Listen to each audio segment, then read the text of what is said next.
Robots Radio. Games, lore, stories, community. Just press play.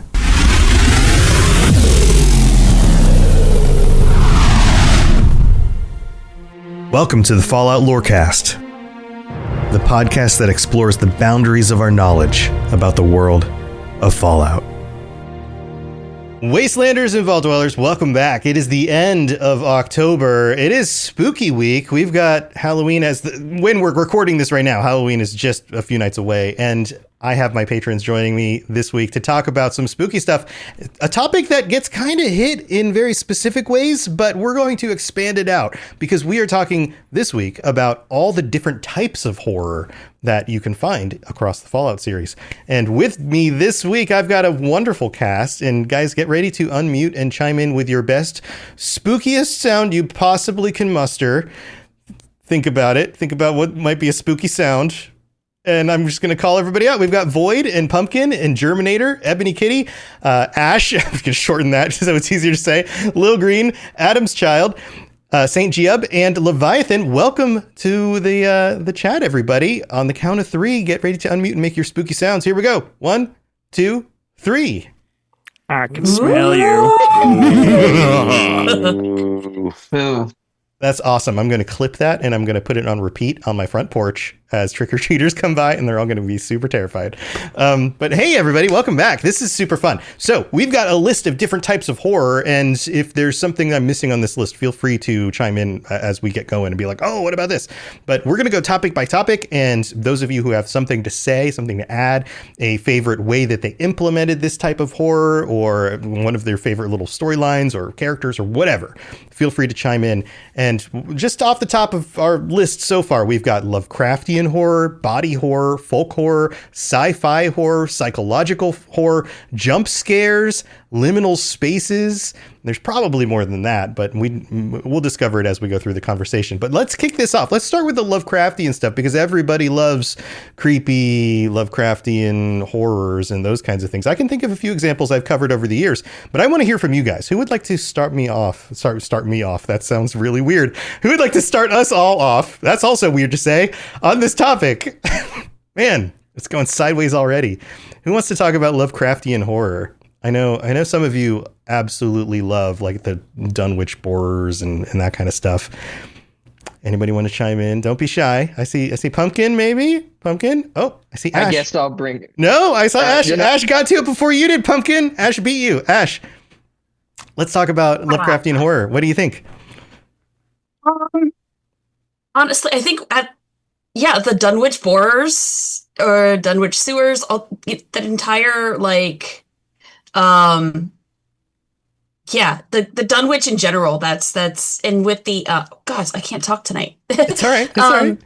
That one side quest in 3 with the book. Yes. But the whatever, I can't freaking pronounce it. It's all right. If somebody wants to chime in and help you out, feel free to. Yes. Sorry, so St. Jeb's got your back. What was that? Thank you. The Kriv Vecna. Yes, that one. I couldn't remember the name of it. But the different things that you can do with it. You can either give it back to the lady or the guy, or you can take it and destroy it and just. Yes. The Dunwich. Ugh. Yeah. So let's talk Lovecraftian in general. Is this one of your favorite types of horror genres? I'm honestly not a big fan of horror, but I can appreciate the aesthetics of it. But I'm one of my best friends is likes the Lovecraft stuff, so I know a decent amount about it.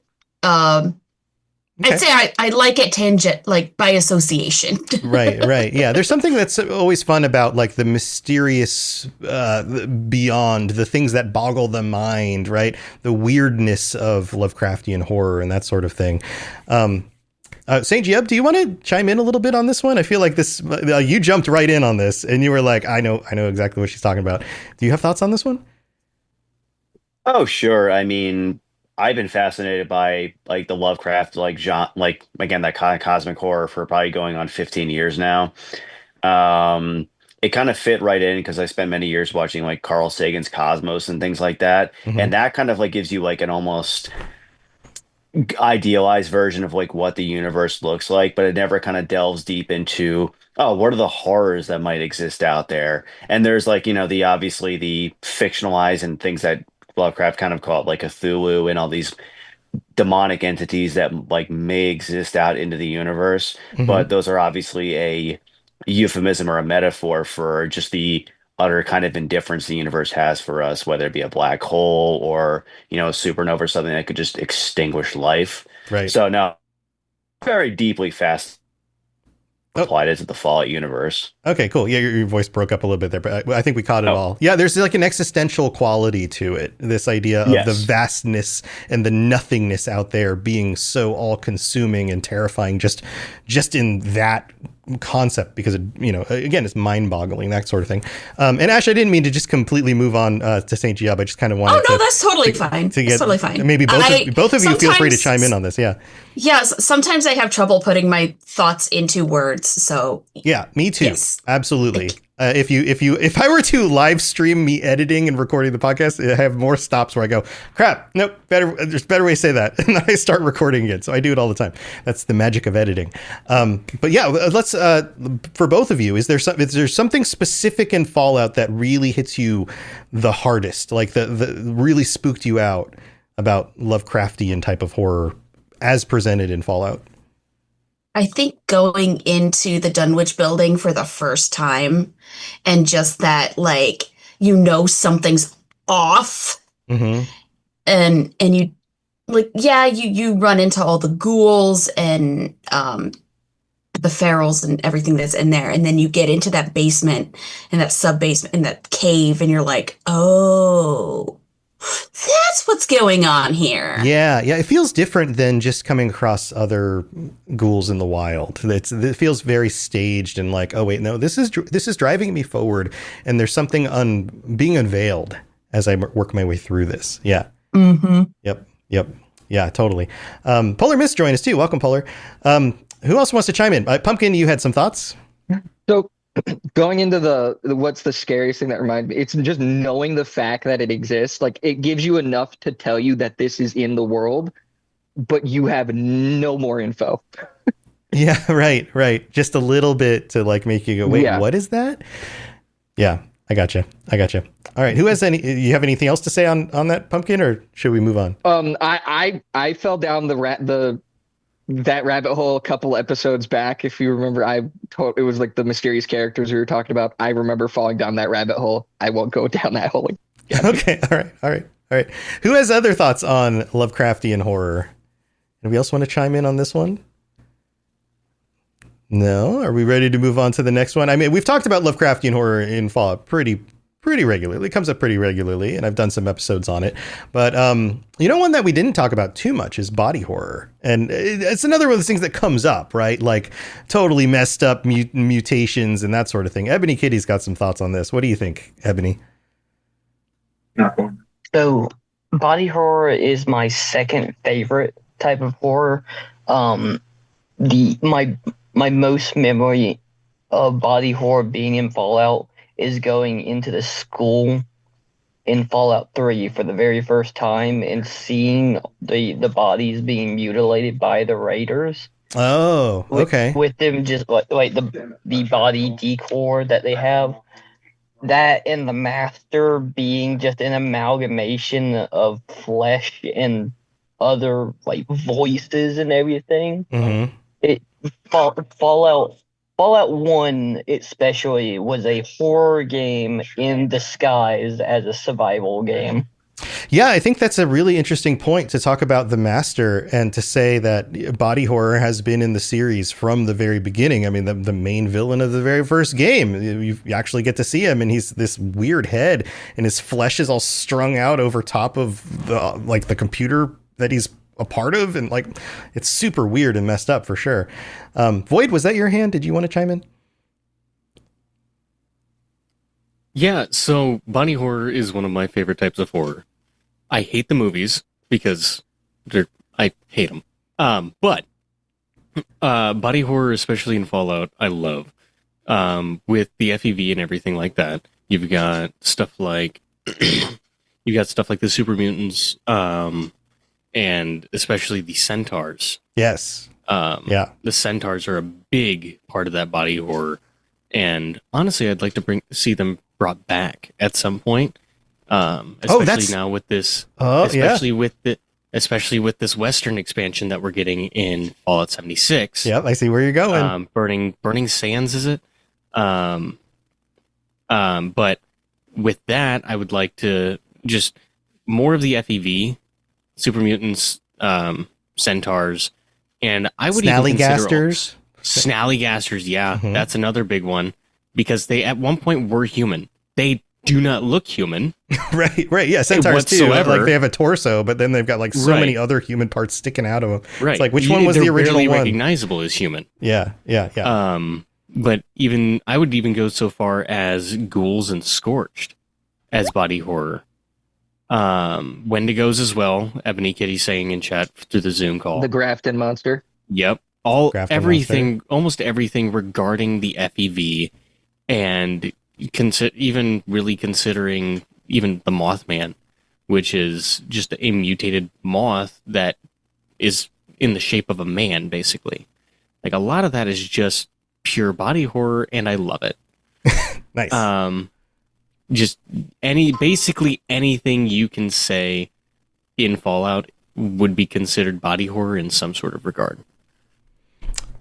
Anything? I don't know if you say anything, but there's definitely a lot of, I mean, even super mutants on some level are body horror, right? Like they're extremely, yes. Like they are people who have been blown out into weird proportions. Humans, yeah. Right. And they even lose any of their gender signaling other than just like muscle mass, which is usually a masculine trait, but like everything else is weird.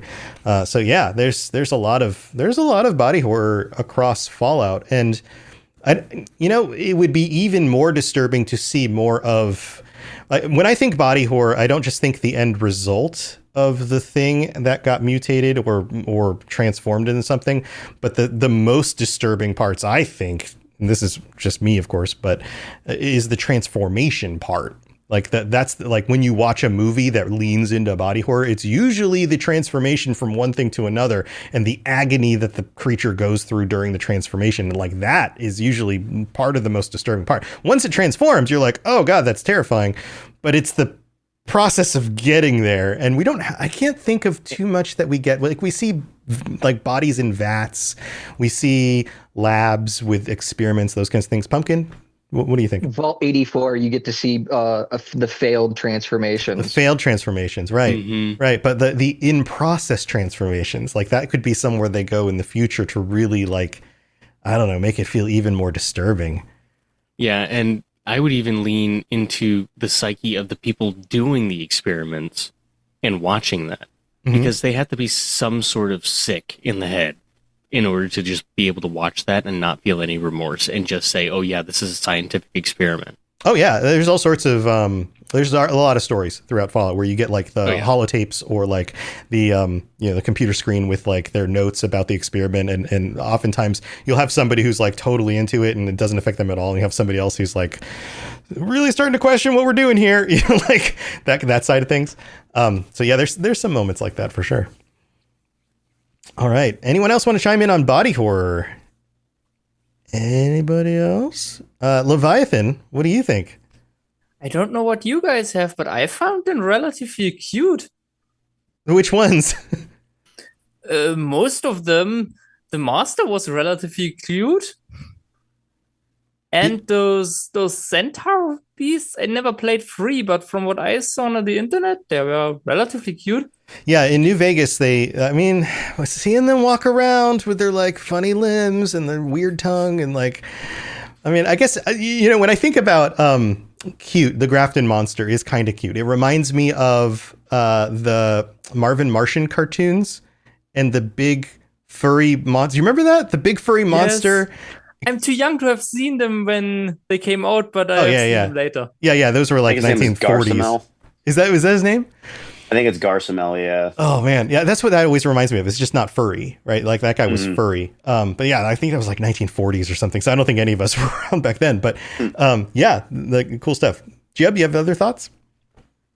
I'm trying to remember the name of the vault, which vault it was, but I remember from Fallout 4. Wasn't it one of them where they were it was the one where they had like the pink goo, it was underneath the school.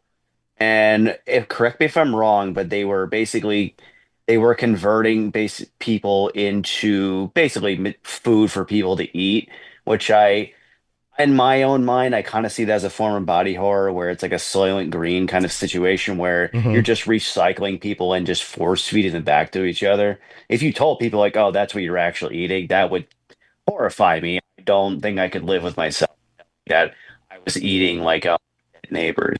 Yeah, but what if it was delicious? Well, okay, well, hey, look, you put a little salsa on it, maybe deep fry it, and then we'll talk. I Okay, mean, bud, anything fried is good, right? Like, exactly. Serve it up the county fair, and I think we might make something happen. yeah. There you go. There you go.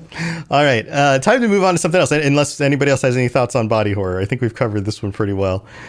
All right, let's move on to folk horror. And the example of this was like, I mean, the Mothman would be an example of this, right? Cryptids, that sort of thing. Old folk tales that come to life.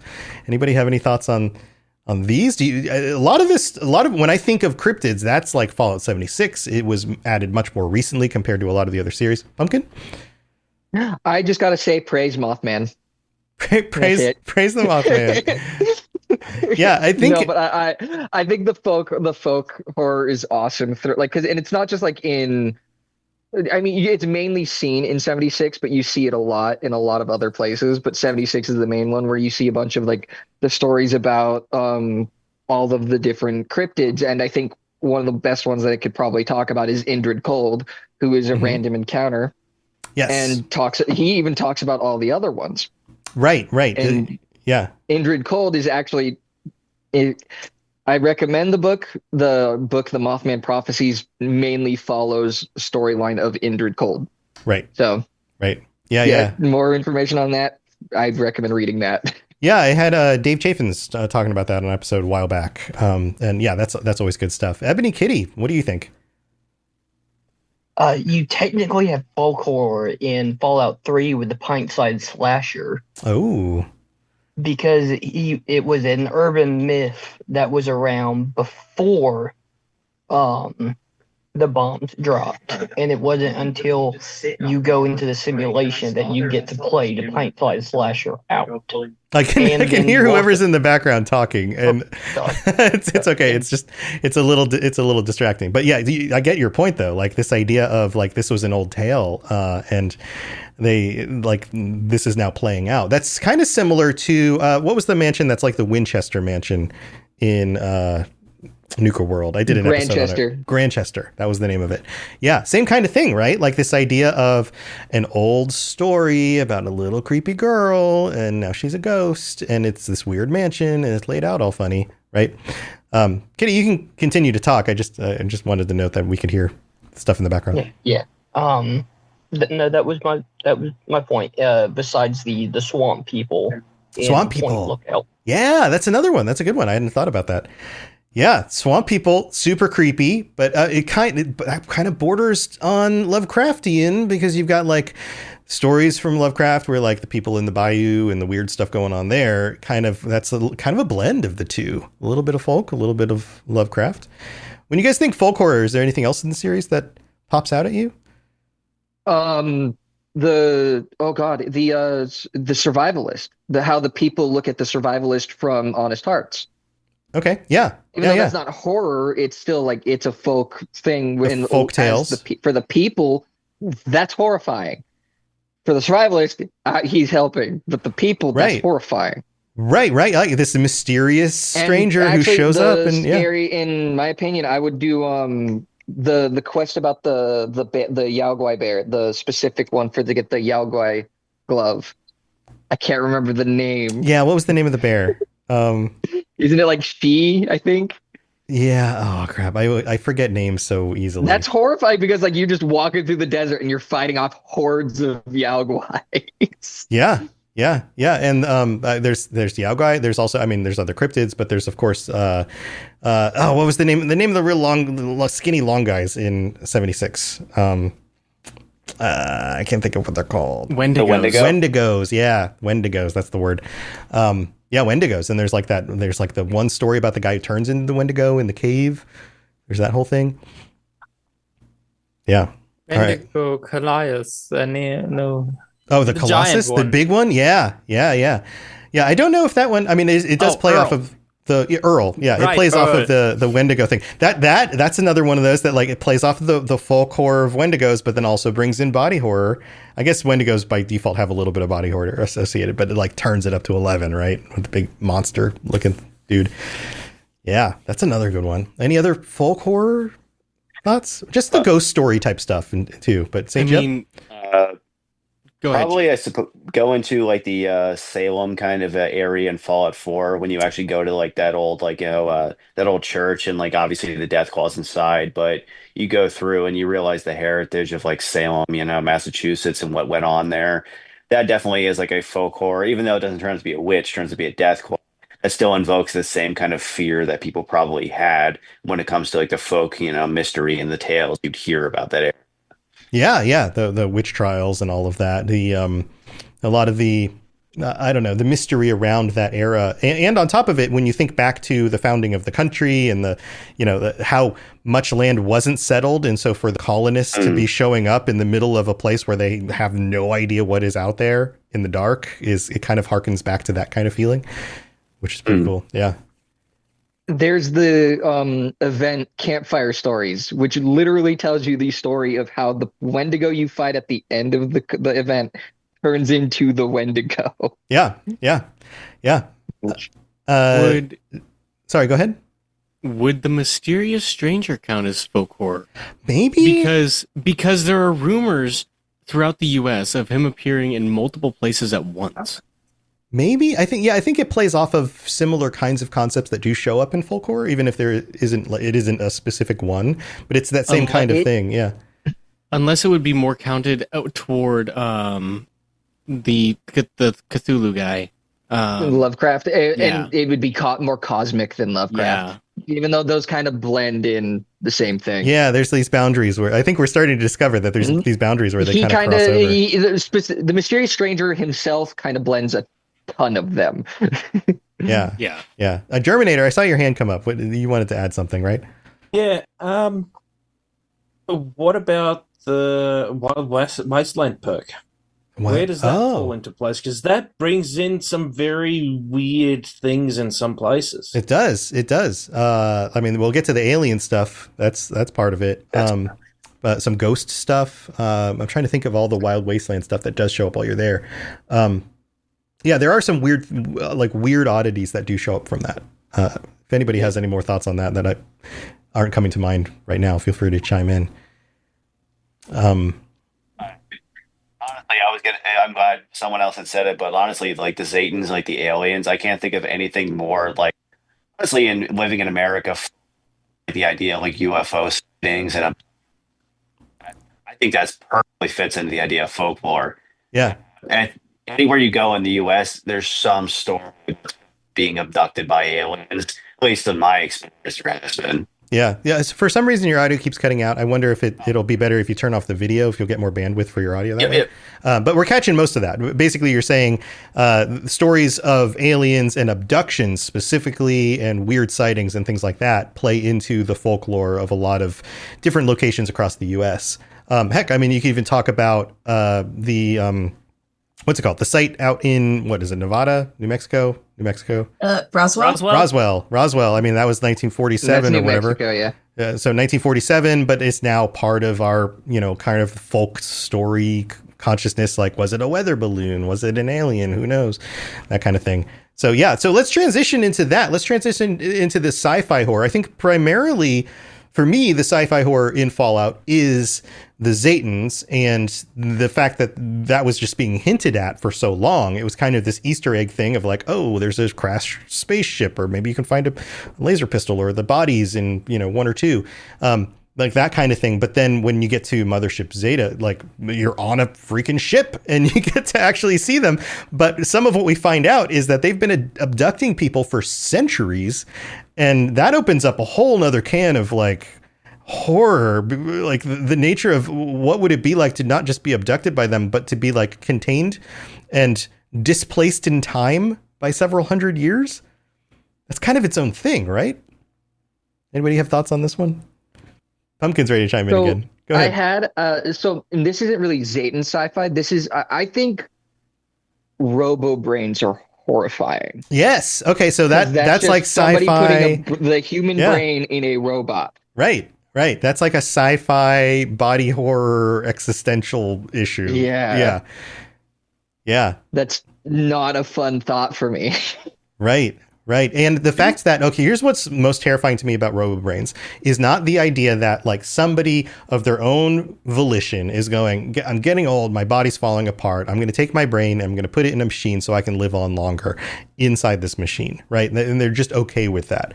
It's the idea that in some locations in Fallout, you have manufacturing centers that have RoboBrain type machines that are running the machinery. They're using brains as ways to do manufacturing. That seems even more terrifying. Adam's Child, what do you think? Well, you talking about the RoboBrains and their constant existence, even some going as far as living several hundred years, it makes me think of Nuka World and the CEO of Nuka-Cola, who is forever a robo-brain, I guess, trapped in one location, an enclosed space, forever until you find him, and you are given the option to either continue his suffering or end it. Right. It's almost similar to House. I mean, House's body is basically useless by the time we meet him. He's just kind of stuck in this like machine keeping him alive. But is that really that different than a robo brain kind of the end of Nuka-Cola kind of thing? It's, I mean, on some level, if your body's not able to do anything, it's not really even that different. Do you guys find that terrifying compared to some of the other things that we've talked about? I see some nodding. I see nodding. Our audio listeners are going to be like, I don't know how they responded, but I feel like that concept does terrify me because from most of the times, like you were mentioning, like becoming a robo brain is not the person's choice. Right. And like, there's also the fact that I think in some instances, like they try and wipe the subject's brain. Oh yeah. And so it's just like, will there be a time where like maybe that fails and you wake up and you're that, and it's just like there's nothing that you could do. So yeah. It's terrifying. The things like just like something that like that was thought of for this universe. Yeah. I would like to combat you a little bit, just a little. Please do. There were multiple. Are you going to attack him? Like, I'm kidding. Yes, I'm going to come to where he lives and attack him. Pistols at noon. It's so there. I think it's like one vault. I don't remember which game, but it's an entire vault of all RoboBrains because they were all rich pricks, basically, for lack of a better word, Okay. that just wanted to live forever. Vault 4, is that what Pumpkin's telling me? Or are there only 4? Fallout 4, Far Harbor. Okay. Oh. So Thanks, Pumpkin. But a bunch of rich people just wanted to become RoboBrains and live forever in this lavish vault, and so they did that. I don't remember what else I was going to say. It's okay. That's cool. If it comes back to me, I'll get into it. You'll get I it. You'll can get add it. on to that because there's another vault from the early games of nothing but brains in jars who were supposed to be all the rich people, not rich people, all the smart people that went insane. Oh Yeah. God. Yeah. There's a number of different brains removed from their bodies showing up. Yeah, the TV show even has it, right? What I'm getting at is don't remove your brain from your body. keep your brain in your body, please. Thank you. Because I think the other thing that would terrify me if I found how long am I going to live for? That's the thing. Yeah. That's the biggest thing is like, it's just like, I'm like, it's like the being stuck. And also I just saw Ebony Kinney and the chat saying like, what if you're moving around? Like you're actually like have some freedom and like you break down in the middle of nowhere. Right. So it's just like, Right. Just the things you don't want to think about. Yeah. Plus, your brain continues to age, even if your body isn't. The rest of the body isn't there. So like what happens when like the robot keeps you alive, but your brain is failing? Yeah. Adam's Child, I saw that you wanted to respond earlier, and then I saw Leviathan. So let's jump to you and then Leviathan. Yeah, so when we were talking earlier about the robo-brains and them unconsensually having their brains put into a robot, it reminded me of synths. Because the Institute unconsensually took people's brains, minds, memories, personalities out of who they were and into a body that they are now wondering if they are unfamiliar with it. Right, like copied them into a synth body, and are they still the same person or are they not? Like the whole Nick Valentine story, all of that stuff. Yeah, that's its own other sort of horror. It's like your own personality thing gets pulled out. Is that still you, even though it's not attached to any of your original organs, your brain, any of that stuff? I don't know. Leviathan, what do you think? I think the terrifying part is not having your mind wiped, because if your mind gets wiped, it's just gone. The terrifying part is if it's only half wiped, meaning you're still there, but you have zero control over your body. You're just there, seeing what happens and being a co-pilot in your own life. Yeah. Incapable of ending your own life, killing yourself, or just, doing anything. Right. It's like the worst prison ever. Yes. Yeah. No, this is all very, very, very terrifying. Any other thoughts on this? This one got a lot of traction. You guys seem really into brains being removed from bodies and loss of control of yourself. All right, let's move on. We've got a few others. Psychological. I mean, this plays into psychological horror, but they're like the big example of psychological horrors. The majority of vaults that exist are doing something that psychologically is tormenting somebody in the vault, if not the entire vault. I mean, we could go through the whole list of vaults, but we don't have all night. But is there anything specific about the psychological horror in Fallout that you guys want to talk about? Adam's Child? This was the category I was waiting for. So all of Far Harbor, literally, you have three groups, and they are all dealing with a existential crisis. You have the fog, which that children of Adam worship and want to use it for destruction. So you're constantly in fear of being blown up by their base, which is an option. You have the harbormen, who are constantly in fear of that. And then you have Arcadia, who are constantly in that crisis of who am I? And even Dima, he was so caught up in a crisis that he erased his own memories and hid them from himself, so he didn't have that burden of the mental strain. Yeah. Okay. So not just in vaults, but in locations like that. I mean, in fact, a lot of the DLC locations have some form of psychological trauma happening somewhere. I think you could call that for sure. Polar Mist, you jumped in a little bit late. I want to make sure you get a chance to chime in here. Do you have any thoughts about psychological horror or anything else that we've covered so far? So with the psychological horror, honestly, thinking about it, I feel like Diamond City, because you're living constantly being told your neighbors are synths. Yeah. And like just that fear of not knowing if your wife, your sister, your daughter, like any of them could just be a synth and you'd never know. Like that would be terrifying to be stuck in a situation like that. Yeah, because you have no way to know for sure. I mean, it harkens back to, I don't know, things like the communist panic in the United States in the 1950s. Like your neighbor could be a communist and you'll never know, like that kind of thing, pitting people against each other. And I mean, heck, you can even say we're going through some of that today. But yeah, that's definitely part of it. Germinator, do you have thoughts? Yeah, also wanted to point out that you also have a couple of vaults that are a combination of body horror, psychological horror, and what else do we have? folk horror as well as Lovecraftian horror. I mean, just look at Vault 22 in New Vegas.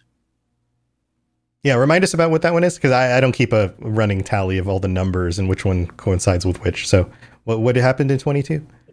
Vault 22 was the one where they had those elections, I'm pretty sure. Oh, right. Yeah. Yeah. Okay. Yeah.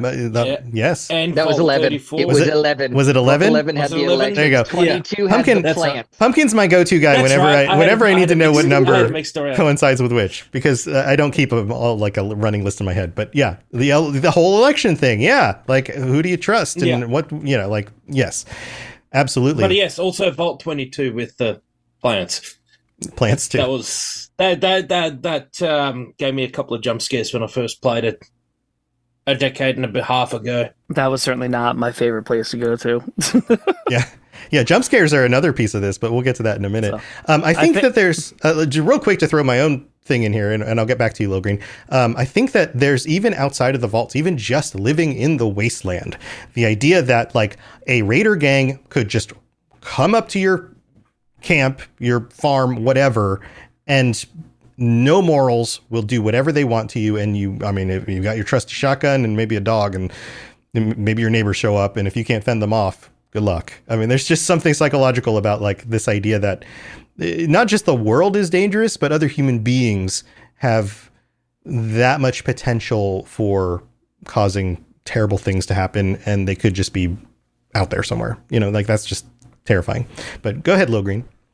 I think the one vault that like kind of sticks out of my mind, like I don't know if we consider it canon or not, is the puppet vault. Right. Yes. Yeah.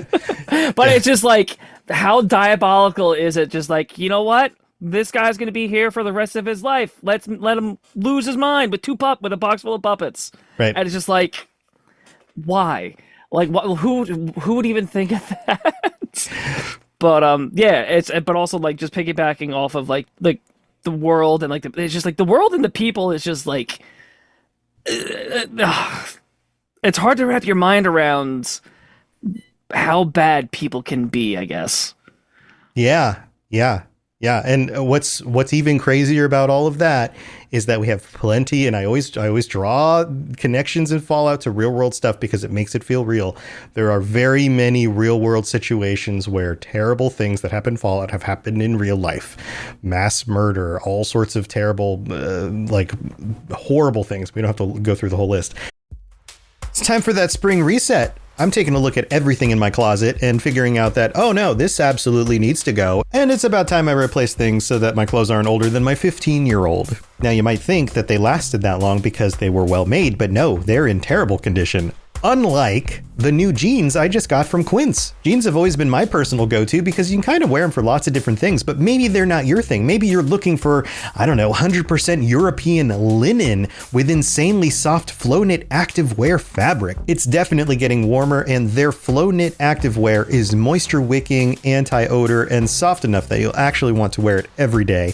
So pick out what you want. You can't go wrong because they have prices 50 to 60% less than similar brands. And like I said before, they are high quality. I continue to wear their clothes all the time, and I know that these new jeans are going to last me a lot better than the other things in my wardrobe. And on top of it, they look great. They're so comfortable, and I spent just as much on the jeans that I am now cleaning out of my wardrobe. So if you're looking for something better, just all around better, go check out Quince. So go do it right now. Refresh your wardrobe with Quince. Go to quince.com/falloutlore for free shipping and 365-day returns. Now available in Canada too. Go to quince.com/falloutlore for free shipping and 365-day returns. Quince.com/falloutlore.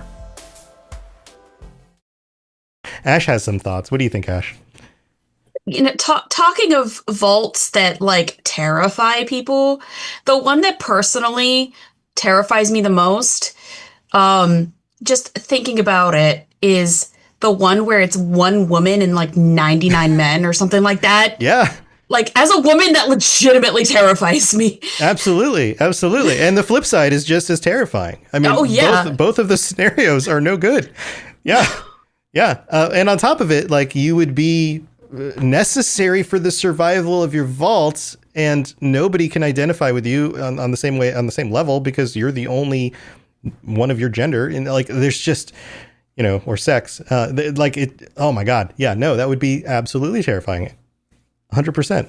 Adam, sorry, I don't know what to call you for short names yet. Adam feels like it's the name Adam instead of Atom, but go ahead. Anyway, I just really quickly wanted to put this in there. I can't believe out of all the vaults and thinking about psychological horror, we haven't even brushed on the virtual vault where everyone's stuck in the dreamscape with the dictator that is constantly torturing and killing them over and over and over again, erasing their memories and doing it all over again until eternity. Yes, terrifying stuff for sure. What vault was that, Pumpkin? He's putting fingers up. 112, I'm pretty sure. There you go. Nova knows that one better than me, so. Is that because you are Stanislaus Braun and you're the Nova knows that vault way better than I do, so. Okay. Yeah, where's Nova tonight? Where's Nova? Cool. All right, let's move on. We got a few more things to talk about. We've got jump scares. I thought this was interesting because it is a type of horror. A jump scare, right? It's something that's very, very used in video games and movies to really like get you when you're not expecting something, or even when you are expecting something. Sometimes that's even worse. Are there specific jump scares in Fallout that you can think of? Pumpkin, is that a 2 for Vault 2? No, I have any Deathclaw really. Anytime you come across a Deathclaw, at least 3 in New Vegas, they scared me more than 4 and 76s did. Yeah, those models are somehow a little bit creepier. They were creepier, and they could just come out of nowhere. No music would be playing, and you just hear shunk, shunk, shunk, shunk, shunk. Yeah. Leviathan, what do you think? The one kind of horror that I can't handle, jump scares. Fallout 4 ghouls, and in the Witches Museum in Fallout 4, the Deathclaw. Yeah. Not the Deathclaw itself, but the fact that you're walking through the corridors and behind every last corner, you expect it to jump you. Every last time. Yep. Yeah, absolutely. And the way the ghouls will just like throw themselves at you sometimes. Precisely this. Yeah. Ash, what do you think? The very first time that I played Fallout 4 and you get to, was it Concord? Is it Concord? With the Museum of Freedom. Okay. And you get the minigun and you jump down, you get all the raiders, and then boom, just out of the friggin' sewers comes that Deathclaw. I almost crap my pants. Yeah. It's a great moment. And then you're expecting it. Yeah. The next time you play, you restart, and then you're expecting it, but sometimes it still gets you. Yeah. Sometimes you forget. Some people have criticized Fallout 4 because they give you a power armor and a Deathclaw incident right there, right at the beginning of the game if you go that route. But I think it was actually really smart because it tells you, hey, there's really cool stuff you can find in this world. This one's limited. You're probably not going to be able to use it very long. Also, there's things that are unexpected, and you never know what's going to happen because the Deathclaw just came out of the ground. And so that makes you question everything from that moment on. And I think that was really, really smart. So that's my thoughts on that one. Yeah, that's a good one. I got one more. Well, hold on. St. Giub has his hands up first, so we're going to go to him first. Can you hear me? Yeah. I'd say probably in Vault 87, actually in Fallout 3, when you're coming out with the Gek and all of a sudden the Enclave ambushes you. I'd say that's probably one of the earliest examples. I remember like a jump scare. I did not completely expect it, and they just completely wipe you out and take you away. I'd say that's probably the classic example of a jump scare. Right. And it was kind of like a plot thing too. So you weren't expecting that to just like happen. Yes, absolutely. I thought that was cool. Pumpkin? Any raider with a fat man. Or the super mutants in 4 that run at you with the ticking bombs. Yeah. That's not much of a jump scare. That's psychological. Yeah. But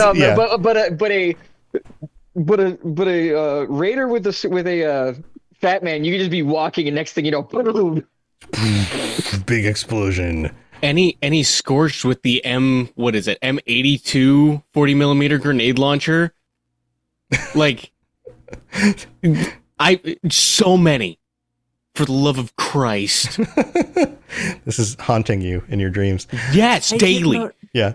I did not know those suicide super mutants existed the first time Yeah. I played. That thing popped up from behind me. I died without warning. Right. Yeah. The first time you come across them is terrifying. Polar Mist has a hand up. What do you think? Oh yeah, honestly, the first time I encountered a super mutant with the mini nuke, I just heard the ticking, like the chime from the mini nuke, and I turn around and I'm just dead. And it took me so off guard. I had to take a minute. Super mutants with mini nukes are freaking terrifying. Yeah, kamikaze super mutants. I think that was another one of those genius things they added to 4 because that was great. Low Green? So that mine for that sticks out to me the most is in 4, the first time I saw the Mirelurk Queen. And just coming up out of the water, and I'm just like, that is the biggest thing I've fought yet in any of these games. I'm like, yeah, because like I mean, like the super mutant Goliaths. I mean, yeah, they're big, they're slow, so like they're easier to deal with. But like that thing is. That I'm not expecting that. Yeah, so. you put some bullets into it, and you're like, "That's all." That's like, nothing. I'm just I'm tickling here it. for What a is going while. on? I Do I don't have enough enough ammo? ammunition for that. Right. Yeah, fortunately, you can just kind of run away. But yes, yeah. But the idea of like, and I had a similar experience where I was like, I have to go back. I have to kill this thing, but I'm going to come back prepared. So I'll just take a minute on that one.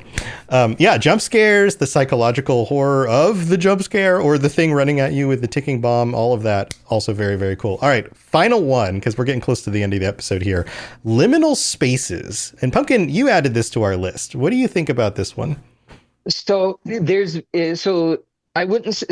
only one that I don't think really had it was Fallout 4, because like Fallout 4 was very like there's a lot of things going on there.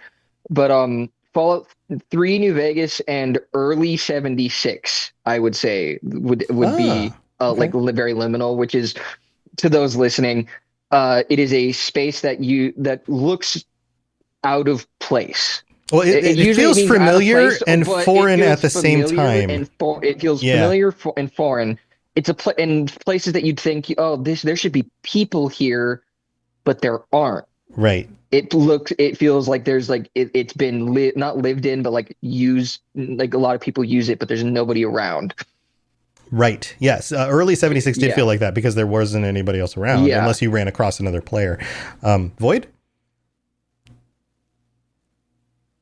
If I can click the button. You found it. The mannequins. Oh. They're everywhere. They look like people. They look like they should be people. But there's no one around them. Right. And nobody to position them in these particular spaces.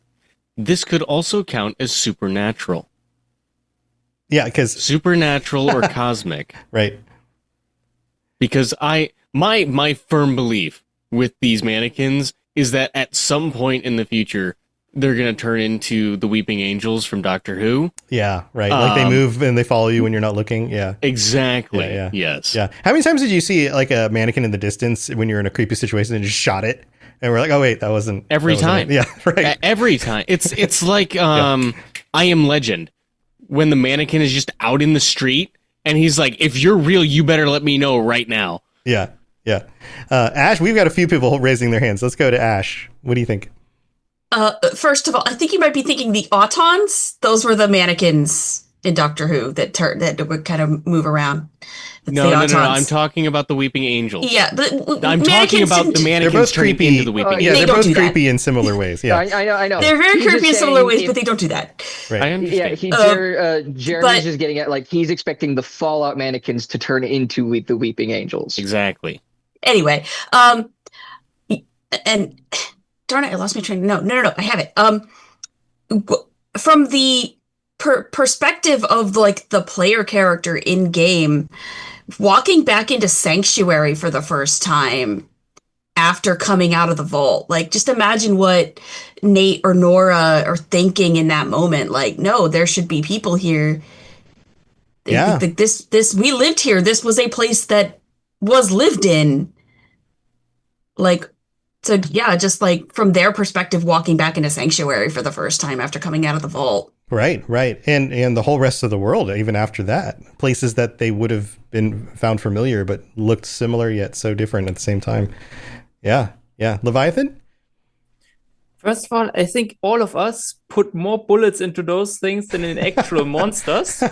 Probably. And second, this is half this theme.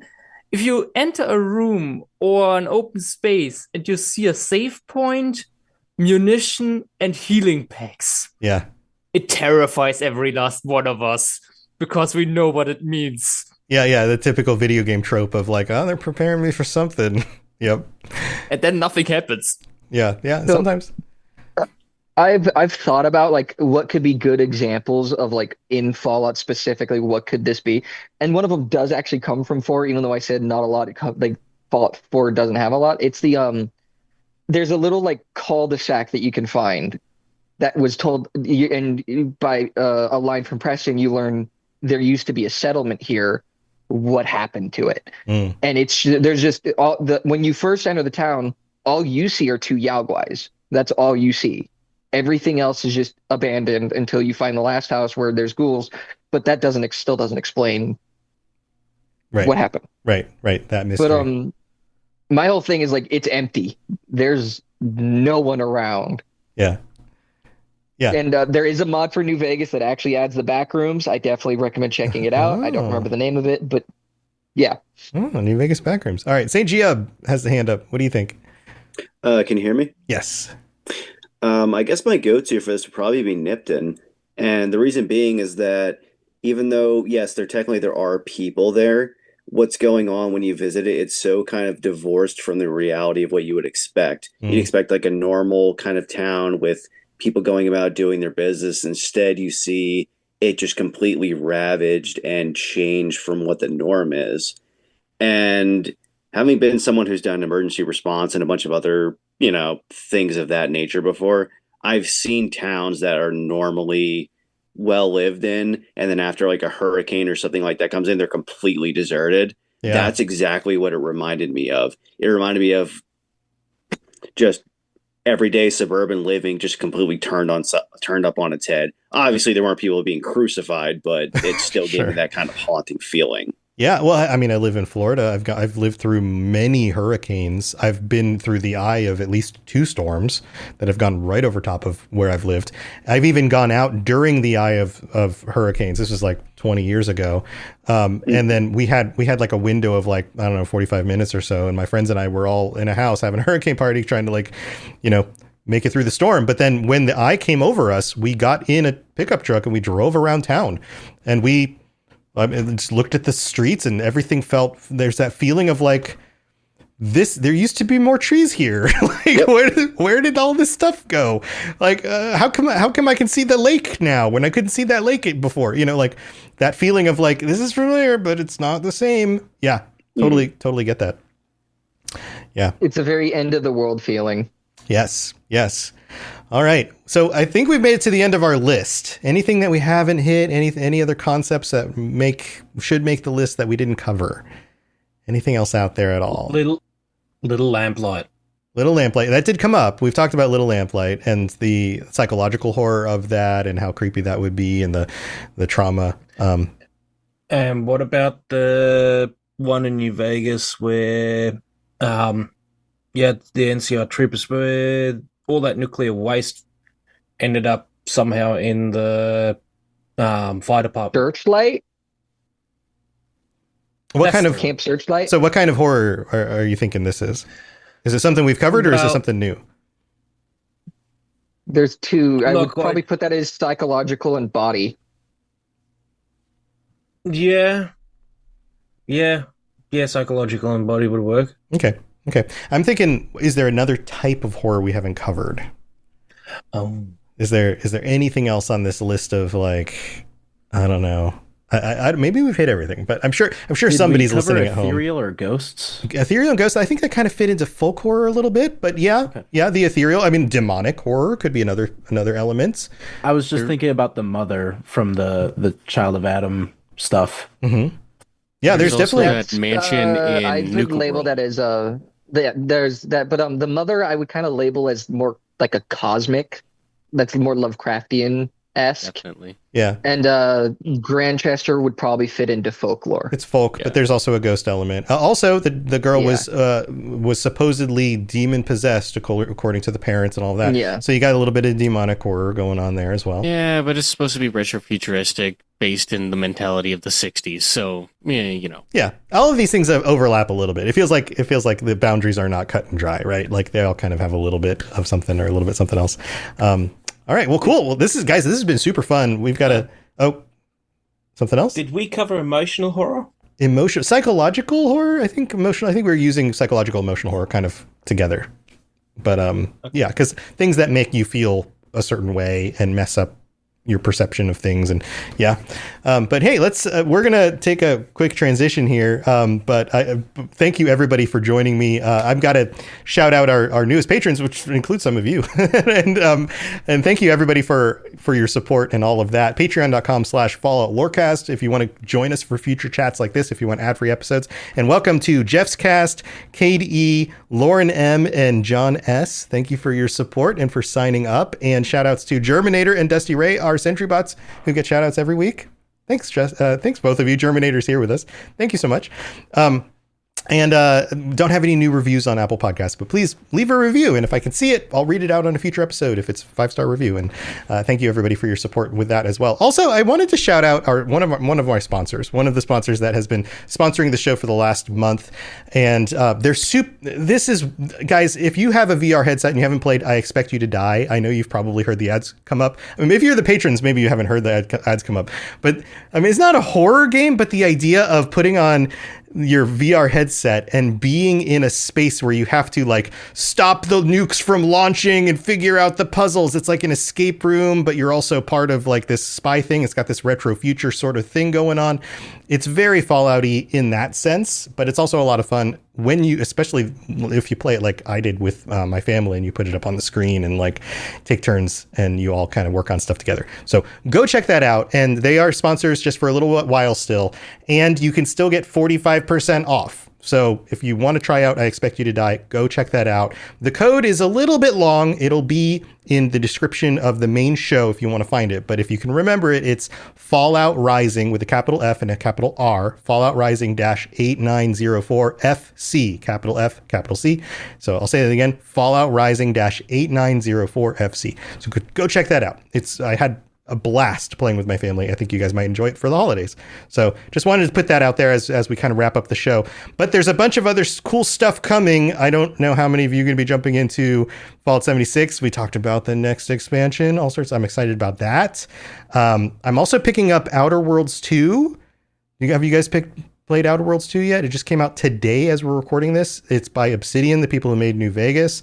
And I've heard some very, very good things. I haven't actually gotten into it yet about a lot of the like decisions are very dependent on what you decide. And there's different factions and there's all sorts of like, it's way expanded from the first game. So I'm going to be playing this, and I would love to have conversations with some of you on our Discord about like what you think about the game and how you're playing it and do that sort of thing. So those are just some of the things I wanted to throw in there since I've got everybody here with me. But thank you, everybody. All right, let's go back through, and thank you for joining me. Feel free to shout out something into the world and tell people how they can follow you or get a hold of you or whatever. And we're going to go through on the screen. Let's start with Void.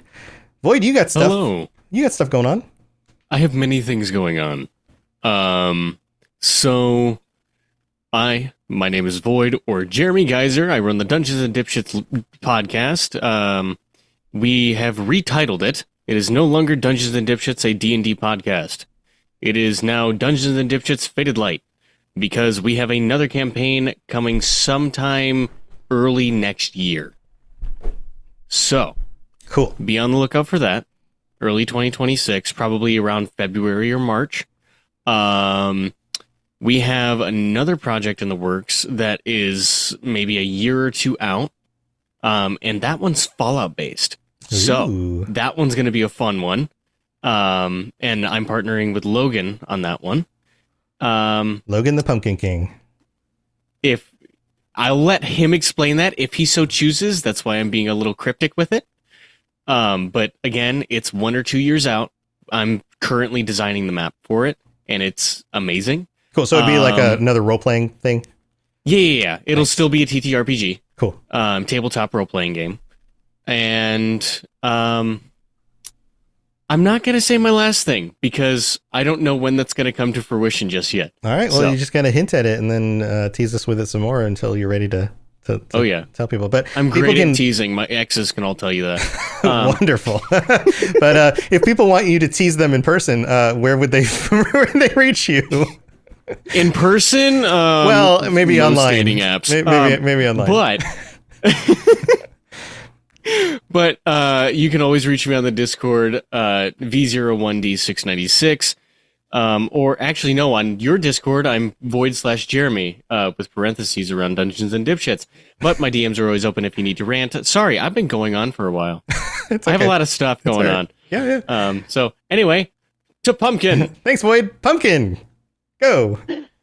Well, yes, hi, I'm Pumpkin King, or Logan, as you'd know me over on our other show. But yes, I am going to be working on a Fallout tabletop project. It is still very early on, story-wise anyway, because Jeremy's very far on the map, so that I am jealous that he can do that. But it's kind of already been in the works for a while. I was very half-assing it, so now I'm kind of trying to get. Now you're full-assing it. Yeah, I'm trying now to get on it. To get working on it. It will be. I'm not going to be giving any information just in case it kind of does fall down. That's fine. Fine. Well, tell you what. Why don't you've hinted at it? Yeah. Why don't you fill us in maybe next month or whatever? Yeah. And when it's getting close, let us know, and then people can check it out. Yeah. But other than that, you can find me on the Discord. I also run the Dungeons and Dipshits, a live D&D podcast. Blue Sky. Dungeons and Dipshits also has an Instagram, which I think both are on the Discord. I think. Okay. I want to say right. They are not in the Dungeons and Dipshits not on channel. Our Discord the Blue Sky is in the Blue Sky pack. Yes, but they are in the description of all 11 episodes of us. Yeah. So, and if you want to put it on your channel, just go ahead and I'll just pin it, and then people can find it there too. So cool. Thank you. Yeah, easy peasy. I also have my own Blue Sky at the Pumpkin King. The I's being 1s and the E being a 3. You can always find me on there. It's been a while since I posted, but I want to try and get with that. So get with that. Yeah, and if you need some teasing, talk to Void. Yep. There you go. Thanks, Pumpkin. Okay. All right, man. Germinator, how can people get a hold of you? And you got anything going on? Well, I mean, obviously, apart from getting hold of me on Discord, I've actually just started my own business doing mobile laser cleaning. Wow. I've got an Instagram page. It's Bright Forge Laser, if you want to look it up. And this is specifically in Australia, or can people send you things across the ocean, or just Australia? I haven't figured out how to get my truck to float yet. Yeah. Once I do, I can do worldwide. Cool. But if you're in Australia, hit you up for some laser cleaning. Yep. Very cool. Much. Awesome. Well, thanks for joining. Good luck with that. That sounds really cool. Thank you. Awesome. All right, Ebony Kitty, you got anything going on? And how can people reach out? Discord mostly. Other than that, one, I want to congratulate the Fallout community for raising so much money on Fallout Day. Fallout for Hope. Yeah. Yes. Two, just happy Halloween with it being this Friday. Yeah, happy Halloween. It's such a fun holiday. Very cool. Well, thanks, Ebony Kitty. All right, Ash, you got anything going on? No, nothing really going on for me, but I'm always up to chat in the Discord. Same name as here. Brachio Dreamer Ash, the full name, even though I shortened it. Yes. So there you go on the Discord, and thank you for joining us again. Yeah. Lil Green, how's it going? How's it going, Lil Green? Going good. What's up? So, well, if you would like, I'm going to promote my same thing every time. My photography. You can look me up on Instagram at lilgreen_photography. I just got a new camera, so I'm going to be using the living hell out of that thing. You can find me on the Discord as well. I think I'm just Lil Green over there. That's really all I got. There you go, Lil Green everywhere. Yeah. Just a little bit green, but everywhere. That should be your little tagline for your business. Actually, I was just joking with someone to make my thing. I'm just some schmuck with a camera. Some schmuck with a camera. Let me take your pictures. That sounds so creepy. Okay, cool, man. Thanks. Adam's Child, thank you for joining us. Thank you for having me. It's been wonderful. You can find me on the Discord, Robots Radio at Adam's Child. You can also find me anywhere that you game at GTKing816. And if you want to meet the real me, you can find me on Instagram at _JT_Sims. I do photography, modeling, and acting. So if you want me, come get me. Man, everybody's out there. You can reach everybody. Awesome. Very cool. Well, thank you for signing up like last minute and joining us for the call. Thank you. It was a pleasure. St. Geob, you got anything going on? Anything to share? No, not really. You can find me on the Discord under St. Geob, as it, it's kind of spelled. I'm getting ready to go back in January to start my master's, so just kind of wish me luck in that, I guess. Nice. Yeah, good luck. That's a big endeavor. Mm-hmm. Yeah. Well, cool. Well, thanks for taking the time. Leviathan, thank you for joining us as well. Nice being here. Yeah, I don't own social media, but you can directly ping me on Discord. I'm mostly on at impossible times by your standards, but yeah. Yeah, well, some people are on. There's a little bit of crossover, but yeah, totally get it. I'm from Germany. Yeah. We have 2 a.m. right now. Yeah. 3 a.m. Yeah. So if you do it earlier in the day here, then it'll be his afternoon, and then it'll work out. Yeah. Well, that's the nice thing about messages is you can catch up when you get up in the morning. I work late shifts, so I'm mostly awake and there when everyone else here is sleeping. Oh, okay. But, well, thanks for staying up late and taking the time. Yes. Awesome. And then Polar Mist, you're wrapping it up. You're the last one. Woo! Love being the last one. I'm Polar Mist. You can find me on the Discord, spelled Polar and Mist. I don't really do anything. I'm around. So that's pretty much it. But I'm happy to be here. This is my very first time. Super nervous. I've listened to all of y'all talk all the time for podcast after podcast. So just happy to be here. Yeah. Well, what do you think now that you've been here? Is it as scary as it was, as you thought it would be? A little bit. Like even now, my heart is just thumping because I'm like, y'all are people that I've just listened to for years, and I've just now like gotten into Patreon. So it's very nice to be able to start being a part of it now. So yeah, that's great. I'm glad you decided to join. Everybody here, I'm glad you decided to join us, especially the new people. But yeah, it's this weird thing where if you listen to people on a podcast, you feel like you really get to know them, but they don't know you. And there's that weird disconnect, right? Like, I can't tell you how many times I'll get a message like, please don't do this to me. And I'm like, my DMs on Discord are not open because of these kinds of reasons. But somebody will just send me a message and just go, hey, like they're a friend I haven't talked to in 2 weeks and they're just checking in to see what's going on, and I'm like, I don't even know who you are. I don't know if you're a bot. I don't like, it's so weird. It's so weird. I would be surprised if some of the other people on these Patron chats get that too, because people are like, I've listened to you like 15 times now over the last few years. And, like, hey, what's up? What's going on? It's just so weird, but thank you, Polar Mist. I hope this was, fun and engaging, and that you guys will join us for next month. And I'm sure we'll have some fun things to talk about with the 76 stuff coming out, the season 2 of the show. There's all sorts of fun stuff on the horizon. So good times.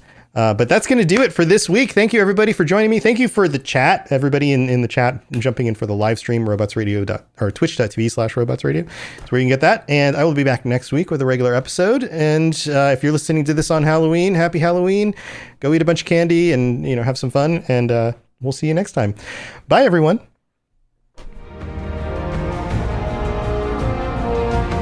To plug into everything else we're doing, check out robotsradio.net. Reach out to me on Twitter at robots_radio. Check out the Robots Radio Rocket Club, where you can join me and a bunch of our other creators creating your podcast, starting a new podcast, or helping your current podcast grow. There's more information about that on robotsradio.net as well. And you can always talk with us and the entire community, over 2,000 people on the Robots Radio Discord. Come join us. We'd love to chat with you. See you guys next time.